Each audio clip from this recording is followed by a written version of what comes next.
ಈಗ 26ನೇ ತಾರೀಕು ಲಾಂಚ್ ಮಾಡ್ತಾ ಇದ್ದೀವಿ. ಅಂದರೆ ರಿಜಿಸ್ಟ್ರೇಷನ್ ಲಾಂಚ್ ಇದೆ. ಜನವರಿ 2nd ವೀಕಲ್ಲಿ ಯುವ ನಿಧಿ ನಾವು ಜನರಿಗೆ ತಲುಪಿಸ್ತಾ ಇದ್ದೀವಿ. ಯಾರ ರಿಜಿಸ್ಟ್ರೇಷನ್ನು 26ನೇ ತಾರೀಕು ಲಾಂಚ್ ಮಾಡ್ತಾ ಇದ್ದೀವಿ. ಬಟ್ ಬರೀ ಹೇಳೋದೇ ಮಾಡ್ತಾ ಇದ್ದಾರೆ. ಇಲ್ಲ ನೋಡಿ, ನಮ್ಮ ಪ್ರಾಮಿಸ್ ಏನಿತ್ತಂದರೆ ಈಗ ಅವ್ರು 6 ತಿಂಗಳು ಅವರು ಅಂದರೆ ಡಿಗ್ರಿ ಮುಗಿಸಿ 6 ತಿಂಗಳವರೆಗೆ ಅವ್ರಿಗೆ ಯಾವುದೇ ನೌಕರಿ ಸಿಕ್ಕಿಲ್ಲ ಅಂತಂದರೆ ಅವರು ಎಂಟೈಟಲ್ ಆಗ್ತಾರೆ ಅಂತಿದೆ. ಈಗ ಡಿಸೆಂಬರ್ಗೆ ಆಗುತ್ತೆ ಅವ್ರಿಗೆ 6 ಮಂತ್ಸ್. ಹಾಗಾಗಿ ಇಲ್ಲಿಂದ ನಾವು ಜನವರಿಯಿಂದ ಕೊಡ್ತಾ ಇದ್ದೀವಿ. ಕ್ಲಾರಿಟಿ ನಿಮಗೆ ನಾವು ರಿಲೀಸ್ ಮಾಡುವಾಗೆಲ್ಲ ಡೀಟೇಲ್ ಕ್ಲಾರಿಟಿ ಕೊಡ್ತೀವಿ. ಯಾರ್ಯಾರು ಎಂಟೈಟಲ್ಮೆಂಟ್ ಇದ್ದಾರೆ ಅವ್ರು, ಮತ್ತೆ ಅವ್ರು ಕನ್ನಡಿಗರಾಗಿರ್ಬೇಕು, ಡೊಮಿಸೈಲ್ ಇರ್ಬೇಕು, ಅದೆಲ್ಲ ಇದೆ. ಗ್ಯಾರಂಟಿ ಕೊಟ್ರಿ, ಗ್ಯಾರಂಟಿ ಕೊಡಕ್ಕೆ ಅದನ್ನ ಇದು ಮಾಡ್ಬೇಕಾದ್ರೆ ದುಡ್ಡು ಬೇಕಲ್ಲ. ದುಡ್ಡಿದೆ ನಮ್ಮ ಹತ್ರ. ನೋಡಿ, CM ಎಂದು ಹೇಳಿಲ್ಲ ಆ ರೀತಿ. ನಮ್ಮ ಇಲಾಖೆಗೆ ಯುವ ನಿಧಿಗೆ ಆಲ್ರೆಡಿ ದುಡ್ಡು ರಿಲೀಸ್ ಆಗಿದೆ. ನಮ್ಮ ಹತ್ರ ಹಣ ಇದೆ. ನಮಗೆ ಬಜೆಟಲ್ಲಿ ಅಲೋಕೇಶನ್ ಇದೆ. ಈ ವರ್ಷಕ್ಕೆ 250 ಕೋಟಿ ನಮಗೆ ಅಲೋಕೇಶನ್ ಇದೆ. ಈ ವರ್ಷಕ್ಕೆ ಸಾಕಾಗುತ್ತೆ. ಮುಂದಿನ ವರ್ಷಕ್ಕೆ ಸುಮಾರು 1500 ಕೋಟಿ ಬೇಕು ಅಂತ ಪ್ರಸ್ತಾವನೆ ಕೊಟ್ಟಿದ್ದೀವಿ. Finance department agree to give. This video is sponsored by Mahalakshmi Jewelers, Mano Multi Speciality Hospital, KBN University, Shaheen Group of Institutions, Surat Khazana, and by Al Sharia Group of Institutions. ನೋಡಿ, ಭಾಳ ಸ್ಪಷ್ಟವಾಗಿ BJP ಅವರಿಗೆ ಇದ್ರ ಬಗ್ಗೆ ಅರಿವಿದೆಯೋ ಇಲ್ಲೋ, ಇವ್ರು ಬಂದ ಮೇಲೆ ಕಳೆದ 50 ವರ್ಷದಲ್ಲಿ ಇರಲಾರ್ದಂಥ ನಿರುದ್ಯೋಗ ಸಮಸ್ಯೆ ಅವ್ರ ಡೇಟಾನೇ ಹೇಳ್ತಾ ಇತ್ತು. ಕಳೆದ 2-3 ವರ್ಷದಿಂದ ಅವ್ರು ಯಾವುದೇ ರೀತಿಯಾದಂಥ ಸರ್ವೆ ಕೂಡ ಮಾಡಲಿಕ್ಕೆ ಹೋಗಿಲ್ಲ. ಇವತ್ತು ನೀವು ಮೇಲ್ನೋಟಕ್ಕೆ ನೋಡಿದ್ರೆ ಯಾರ್ಯಾರು ಪಾರ್ಲಿಮೆಂಟ್ ಬ್ರೀಚ್ ಮಾಡಿದ್ದಾರೆ, ಪಾರ್ಲಿಮೆಂಟ್ ಮೇಲೆ ದಾಳಿ ನಡೆಸಿದ್ದಾರೆ, ಅವರು ನಿರುದ್ಯೋಗ ಸಮಸ್ಯೆಯಿಂದ ಬಳಲ್ತಾ ಇದ್ರಂತ ಅವ್ರ ಪೋಷಕರು ಕೂಡ ಹೇಳಿದ್ದಾರೆ. ಮತ್ತು ಅವರು ಕೂಡ ಯಾವಾಗ ಘೋಷಣೆಗಳು ಯಾವಾಗ ಸಿಕ್ಕಾಕೊಂಡ್ರು ಘೋಷಣೆಗಳು ಕೂಗಿದ್ದಾರೆ. ಅದರಲ್ಲಿ ತಪ್ಪೇನಿದೆ? ನೀವು ಸ್ಟೇಟ್ಮೆಂಟ್ ಕೊಡೋದು ಬಿಟ್ಟು ಕೇಂದ್ರ ಸರ್ಕಾರದವರು ಹೇಗಾಯಿತು, ಯಾಕಾಯಿತು, ಏನು ಮಾಡ್ತಾ ಇದ್ದಾರೆ ಅನ್ನೋದು ಬಿಟ್ಟು ನೀವು ಇದಕ್ಕೆ ರಾಜಕೀಯ ಲೇಪ್ ಹಚ್ಚಿದ್ರೆ ಹೇಗೆ? ಎಲ್ಲಿದ್ದಾರೆ ಅಮಿತ್ ಶಾ ಅವರು? ಎಲ್ಲಿದ್ದಾರೆ ನಿಮ್ಮ ಅಜಿತ್ ದೋವಲ್ ಅವರು? Where is your national security adviser? ಪ್ರಧಾನಮಂತ್ರಿ ಅವರು ಇಲ್ಲ, ಭಾಳ ಗಂಭೀರವಾದಂಥ ವಿಷಯ ಇದೆ ಇದು, ಪಾರ್ಲಿಮೆಂಟ್ ಬ್ರೀಚ್ ಆಗಿರೋದು, ಪಾರ್ಲಿಮೆಂಟ್ ಮೇಲೆ ದಾಳಿ ನಡೆದಿರೋದಂತ ಒಪ್ಕೊಂಡ್ಮೇಲೆ ಇಲ್ಲಿವರೆಗೂ ಹೋಮ್ ಮಿನಿಸ್ಟರ್ ಯಾಕೆ ಸ್ಟೇಟ್ಮೆಂಟ್ ಕೊಟ್ಟಿಲ್ಲ? ಅದು ಕೇಳೋದು ತಪ್ಪ? ಯಾವ MP ಗಳು ಇದನ್ನು ಯಾಕೆ ಸ್ಟೇಟ್ಮೆಂಟ್ ಕೊಟ್ಟಿಲ್ಲ ಅಂತ ಕೇಳೋದಕ್ಕೆ ಅವ್ರಿಗೆ ಸಸ್ಪೆಂಡ್ ಮಾಡ್ತಾರೆ? ಯಾರಿಂದ ಈ ದಾಳಿ ನಡೆದಿದೆ ಹೋಮ್ ಮಿನಿಸ್ಟರಿಗೆ ಯಾಕೆ ಸಸ್ಪೆಂಡ್ ಮಾಡಿಲ್ಲ? ಹೋಮ್ ಮಿನಿಸ್ಟರ್ ಸ್ಟೇಟ್ಮೆಂಟ್ ಕೊಟ್ಟಿದ್ದಾರೆ. ಇಲ್ಲಿ ಇದು ಒಂದು ಜವಾಬ್ದಾರಿಯುತ ಸರ್ಕಾರ ಅಂತ ಹೇಳ್ಬೋದಾ ನಾವು? ಅದರಿಂದ ಇದು ಬರೀ ಇದು ಇಲ್ಲಿ ಯಾಕೆ ನಿಮ್ಮ ಮೈಸೂರು MP ಇದಾರಲ್ಲ ಪ್ರತಾಪ್ ಸಿಂಹ ಅವ್ರು ಪಾಸ್ ಕೊಟ್ಟಿರೋದನ್ನು ಮುಚ್ಚಾಕ್ಲಿಕ್ಕೆ ಇದೆಲ್ಲ ಮಾಡ್ತಾ ಇರೋದು. ಯಾಕದ್ರ ಬಗ್ಗೆ ಸ್ಟೇಟ್ಮೆಂಟ್ ಇಲ್ಲ?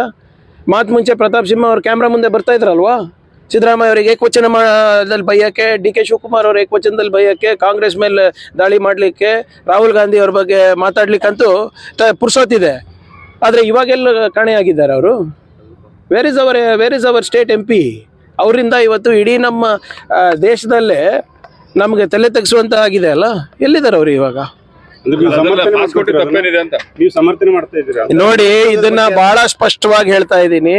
ಪಾಸ್ ಕೊಟ್ಟಿರೋದು ತಪ್ಪಾ ಸರಿನಾ ಅಂತ ಅವ್ರು ಹೇಳ್ಬೇಕು.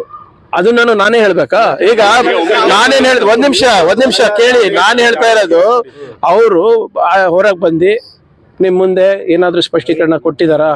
ಹೌದಪ್ಪ, ನನ್ನ ಆಫೀಸಿಂದ ಪಾಸು ಇಶ್ಯೂ ಆಗಿರೋದು ತಪ್ಪಾಗಿದೆ, ನಂಗೆ ಗೊತ್ತಿರಲಾರ್ದೆ ಇಶ್ಯೂ ಆಗಿದೆ, ಅಥವಾ ನಮ್ಮ ಕಚೇರಿಯಿಂದ ಮಾಡಿದ್ದಾರೆ ನಂಗೆ ಗೊತ್ತಿರಲಾರ್ದೆ, ಏನಾದರೂ ಹೇಳ್ಬೇಕಲ್ಲ. ಜೋಶಿ ಅವ್ರಿಗೆ ಫಸ್ಟು ಅವ್ರ ಡೇಟಾ ನೋಡಕ್ಕೆ ಹೇಳಿ, ನಿರುದ್ಯೋಗ ಸಮಸ್ಯೆ ಇದೆಯಾ ಇಲ್ಲ ಅಂತ. ಜೋಶಿ ಅವರು ಪಾರ್ಲಿಮೆಂಟರಿ ಅಫೇರ್ಸ್ ಮಿನಿಸ್ಟರು ಸ್ಟೇಟ್ಮೆಂಟ್ ಮಾಡಕ್ಕೆ ಹೇಳಿ. ಸುಮ್ಮನೆ ರಾಹುಲ್ ಗಾಂಧಿನ ಪ್ರೈಮ್ ಮಿನಿಸ್ಟರು, ರಾಹುಲ್ ಗಾಂಧಿನ ಹೋಮ್ ಮಿನಿಸ್ಟರು, ಅವ್ರು ತಾನೇ ಆಡಳಿತದಲ್ಲಿರೋದು. ಯಾರು ಆಡಳಿತದಲ್ಲಿ ಇದಾರೆ ಅವರಿಗೂ ಉತ್ತರ ವಿರೋಧ ಪಕ್ಷದವರೇ ಕೊಡ್ಬೇಕಾ? ಸ್ವಲ್ಪನ ಜವಾಬ್ದಾರಿಯಿಂದ ಮಾತಾಡ್ಬೇಕು. ಇವರೆಲ್ಲ ಸೀನಿಯರ್ ಲೀಡರ್ಸ್.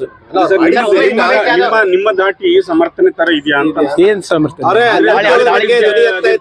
ನೋಡಿ, ದಾಳಿ ಯಾಕಾಗಿದೆ ಅಂತ ಕೇಳೋದ್ ತಪ್ಪೇನ್ರಿ?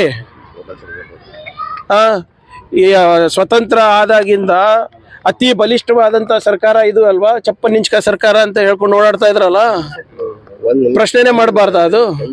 ಯಾಕೆ ಪಾರ್ಲಿಮೆಂಟ್ ನಲ್ಲಿ ಯುವಕರು ಬಂದು ಆ ರೀತಿ ದಾಳಿ ಮಾಡಿದ ಅಂತ ಕೇಳ್ತಾ ಇದೀವಿ. ನಾವೇನಾದ್ರೂ ಆಪಾದನೆ ಮಾಡ್ತಾ ಇದೀವ? ಕೇಳಬಾರ್ದು ಅಂದ್ರೆ it's our right. Every parliamentarian sitting there, it's is right. Citizen should know. ಇದಕ್ಕೂ ಮುಂಚೆ ಸಾಕಷ್ಟು ಇಂಥ ದಾಳಿಗಳಾಗಿದಾವೆ. ಯಾರಾದ್ರೂ ಪಾಸ್ ಕೊಟ್ಟಿದ್ರೇನ್ರಿ ಉಗ್ರರಿಗೆ ಬರಕ್ಕೆ?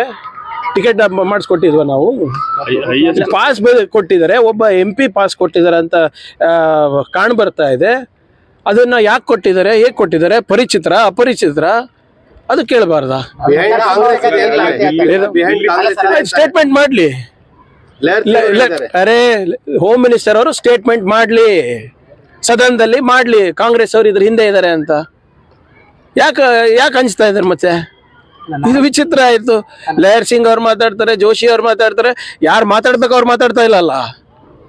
ಅಮಿತ್ ಶಾ ಅವ್ರು ಯಾಕೆ ಮಾತಾಡ್ತಾ ಇಲ್ಲ? National security adviser Ajit Doval ಅವ್ರು ಯಾಕೆ ಮಾತಾಡ್ತಾ ಇಲ್ಲ? ಕೇಸ್ ಆಫ್ 4 ಡೇಸ್ ಆಯ್ತು, ಇವರು ಮಾತಾಡ್ತಿಲ್ಲ. ಪ್ರತಾಪ್ ಸಿಂಹ ಅವರು ಇಲ್ಲಿ ತನಕ ಸಿಂಗಲ್ ಸ್ಟೇಟ್ಮೆಂಟ್ ಮಾಡಿ. ನೀವು ನನಗೆ ಕೇಳಿದ್ರೆ ನಾನೇನು ಹೇಳ್ರಿ? ನಾನು ಅದೇ ಕೇಳ್ತಾ ಇರೋದು. ನೋಡಿ, ನಿಮ್ಗೆ ಸಿಗೋರು ನನಗಲ್ಲ ಅಲ್ಲ. ನೀವು ಅವ್ರಿಗೆ ಕೇಳೋದ್ ಬಿಟ್ಟು ಈಗ ಅಮಿತ್ ಶಾಗೂ ನಾನೇ ಹೇಳ್ಬೇಕು, ಪ್ರತಾಪ್ ಸಿಂಹಗೂ ನಾನೇ ಹೇಳ್ಬೇಕು ಅಂದ್ರೆ ಹಿಂಗಪ್ಪ. This video is sponsored by Mahalakshmi Jewelers, Manu Multi-Speciality Hospital, KBN University, Shahin Group of Institutions, Surat Khazana, and by Al Sharia Group of Institutions.